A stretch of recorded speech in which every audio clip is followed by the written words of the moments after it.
How's it going, guys? My name is Zach with the Movie Castle, and today we're going to be taking a look at my complete John Carpenter movie collection.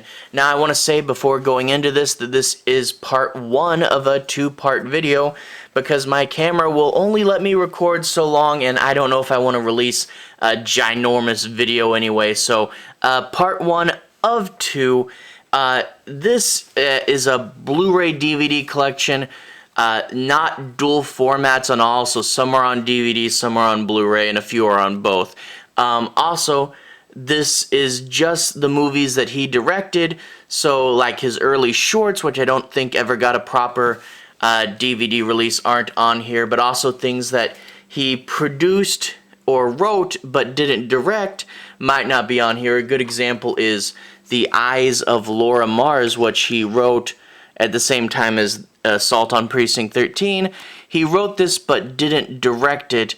If I ever get a complete collection of John Carpenter movies that he wrote but didn't direct, I'll probably do another collection video for that. So stay tuned. Maybe I'll get that someday. Eyes of Laura Mars is pretty good, a little different. But anyway, let's just jump right in with the first movie here, first complete feature film. This is Dark Star, and Dark Star is about these guys. I think their job is like to destroy unwanted planets or something. They're kind of, 70s kind of like slacker characters. Along the way, they discover an alien that is like a big tomato looking thing, clearly made out of a beach ball with little feet on it. And yeah, this is a low-budget student film. You need to know that going into it.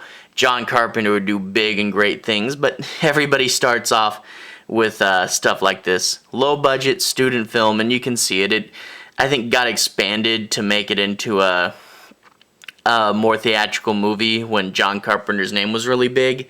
But yeah, just know going in. But also, it's not just Carpenter. A John Carpenter / Dan O'Bannon cult classic. Both those guys got their start in the same place, and they're both really cool filmmakers. Dan O'Bannon, more typically a writer. You would know him for things like Alien or Return of the Living Dead. So cool to see him here. Cool to see that they knew each other. But yeah, John Carpenter and Dan O'Bannon. That's fun. Up next, his second movie, and a classic, is John Carpenter's Assault on Precinct 13. A guy barely gets away from gang members and makes it into a police station. Unfortunately, this police station is almost closed and is just about to, be shut down, so there's hardly anyone there, no connection to the outside world, and they have to defend the base almost like a zombie movie, but instead of zombies, they're gang members with guns, and of course, because it's Carpenter, it's also secretly a Western too. Because this was so early in his career, not everybody has seen this movie, but it is one of his classics, and you guys really need to check it out. It's really cool and underrated. I would upgrade this to Blu-ray. I found the Steelbook at Best Buy for like $12.99, and there's the double page, the spread there. And when I show the Steelbook in like my Scream Factory collection, I mistook that for a torch. It's actually an ice cream cone that has something to do with the beginning of the movie. Inside, got a smoke and the disc art there. But yeah, that's the Blu-ray upgrade. I was really glad to upgrade to Blu-ray, one of the better Carpenter movies. This movie was remade with Ethan Hawke and Lawrence Fishburne. The remake is watchable, but it's not really that great, especially when compared to the original.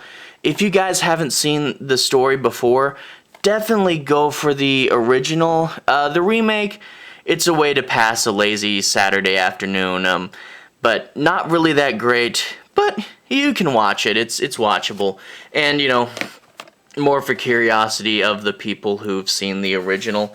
So yeah, it's okay. Up next, we have Halloween. This was a huge smash hit, his first smash hit. It kicked off the modern slasher genre.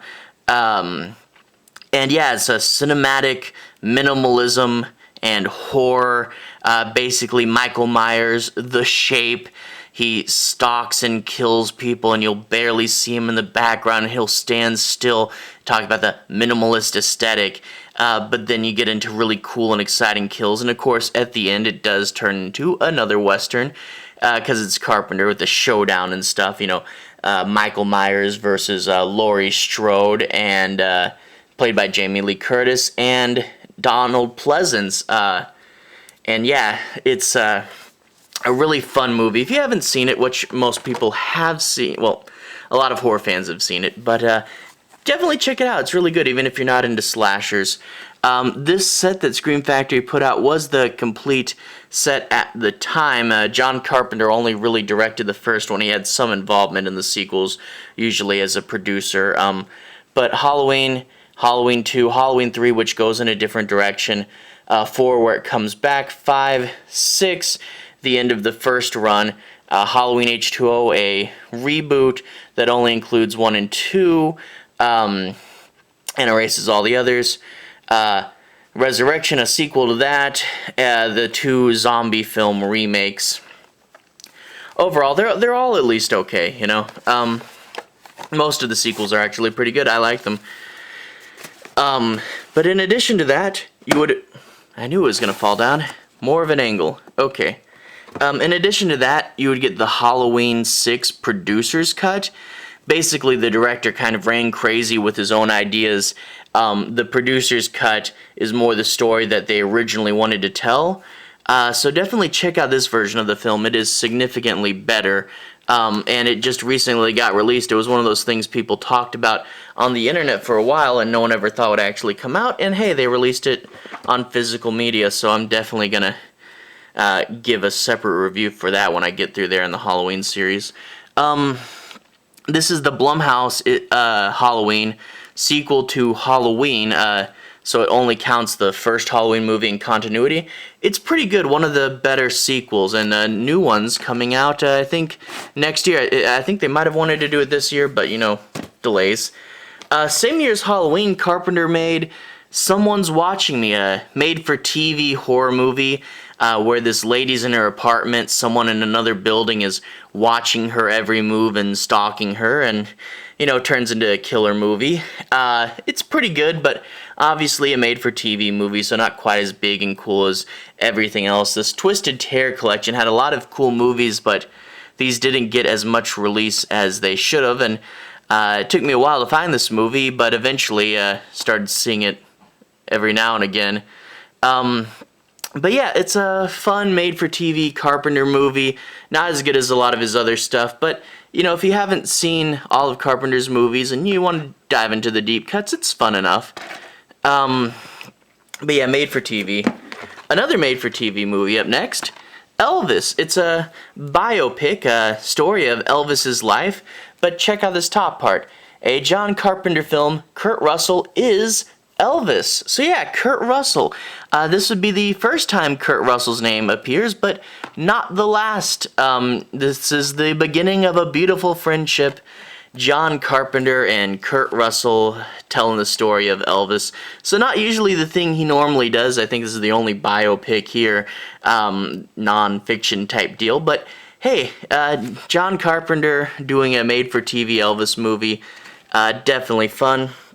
After that, we get another one of his classics, The Fog. Group of ghost pirates come in to take revenge on this town, and they do so in a big, creepy fog. So, really cool. Adrian Barbeau in this one, I believe. And, yeah, it's fun, classic, spooky pirates in a fog. I mean, that's great. So, this is good. It's been a while since I watched this last, so I'm definitely due to rewatch this soon. After that, The Fog was remade. It's actually got the guy that played Clark in the Smallville TV series, I believe. Again, been a while since I've seen this. I remember it was okay, but not great, so probably rewatch this soon. It might not be good. It's been a while. I think it was at least okay. But yeah, a remake of The Fog. And up next, a big classic. And I forgot to take the sticker off this, so I bought it for $5.99. John Carpenter's Escape from New York. This is the special edition with a lot of bonus features here. But open it up, you get Snake Plissken, 2-disc here, and it actually comes with, if I can get this out, the Snake Plissken Chronicles comic book. So that's pretty cool. But anyway, Escape from New York, you get the president's plane crashes and his escape pod lands in New York. Well, that's actually a serious problem because in the future, New York has been turned into a giant walled-off prison, and they send in this criminal, Snake Plissken. They catch him and they say, hey, we'll let you go, only if you can get the president out, but if you can't get him out, we're gonna blow up a bomb in your neck and kill you. It's an action classic. It's great. It's cool. Everybody knows Snake Plissken. For some reason, he's a super famous former Army guy, and everyone sees him and goes, oh, Snake, what are you doing here? But cool action stuff, and I was able to actually upgrade to the Steelbook Blu-ray. I found this at Movie Trading Company. Someone had mispriced it at only $5.99, and I was like, whoa. I picked it up just to take a look at it because I thought it was cool. I'm like, wait, $6? I'll buy this for $6. But yeah, there's the double spread there, the double page spread where he's climbing up the wall and all the gang members are after him. And this one is actually 2-disc. The rules are simple. Once you go in, you don't come out, and the 2-disc there. So really happy to pick this up and got lucky on the price there for $6. Anyway, one I wanted to upgrade to Blu-ray, and I did. And that's great. Up next, The Thing. This movie, you get a group of guys in Antarctica, and they stumble across a creature that accidentally got out of the ice, and it has the ability to eat matter and then, well, eat organic matter and then transform so it can literally look like anyone, and you never know who's a thing and who's themselves, and it builds mass over time. And yeah, you're in a isolation, paranoia setting. This is a great Carpenter movie, albeit a little bit dark. So for those of you who like happy movies, maybe not what you want to find, but it is a classic. It's based on The Thing from Another World, or rather, based on a short story. I think it's Hark Who Goes There. It was originally adapted as The Thing from Another World. Carpenter adapted it, made it closer to the short story, made it darker and more gory. The Carpenter version has great practical special effects, by the way. And then you get this movie, a prequel. A lot of people mistakenly refer to this as a remake, even though it follows similar themes. This is a prequel about the actual base that lets loose the thing, and the end transitions into the original Carpenter movie. This is an okay movie. It actually has Mary Elizabeth Winstead in it. But the thing is, they did the movie with practical effects, and one of the producers says, hey, it looks dated. It looks like an 80s movie, which it should because it's based on an 80s movie. But he said, cover up those practical effects with digital. So there's literally digital effects on top of good practical effects, and the digital effects weren't good and they don't age well, and the practical effects were almost done. They just wanted to use a little bit of CG to, you know, add a little bit of flair and cover up, you know, the puppetry mechanisms, and it was almost done. And I'm really hoping that maybe Scream Factory, can we get the real version of this movie, the practical effects version? You'll have to put a little money into it, but I would love to see the practical effects, the good version of this movie.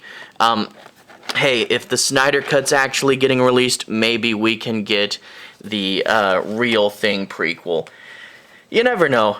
Hopefully, Scream Factory, streaming service, I don't know. Universal, someone help that movie out, because there's a good movie in there. lastly, in this video, again, we are doing part 2, John Carpenter's Christine. John Carpenter directing a Stephen King movie. This guy gets a car and he's fixing up and falling in love with it and maybe being a little obsessed with it. And unfortunately for him, the car is evil and is going to start killing people. So that's going to be a problem. A good evil killer car movie. Christine, John Carpenter, and Stephen King coming together, two great people in the horror genre meeting up, and this is a great and fun movie. Definitely check it out. King fans and Carpenter fans, check out Christine. But anyway, this is just part 1, and we're already filling up this castle set here, so gonna get to part 2 very soon. I am going to have a playlist to my John Carpenter stuff pop up at the end, but I did the Big Trouble in Little China comic, and I did Body Bags has its own review, so the playlist will be more for in the future. Tell me which of these Carpenter movies you want me to get to first. Around Halloween time, I'm definitely doing a review for the original Halloween. But tell me which ones you want me to get at first. Which ones are your favorite? And part 2 coming out soon, so stick around. To everyone who's watched this far, thank you for watching. To everyone who's liked and subscribed, thank you. You really are helping out the channel. I'll see you guys again very soon, and have a good day.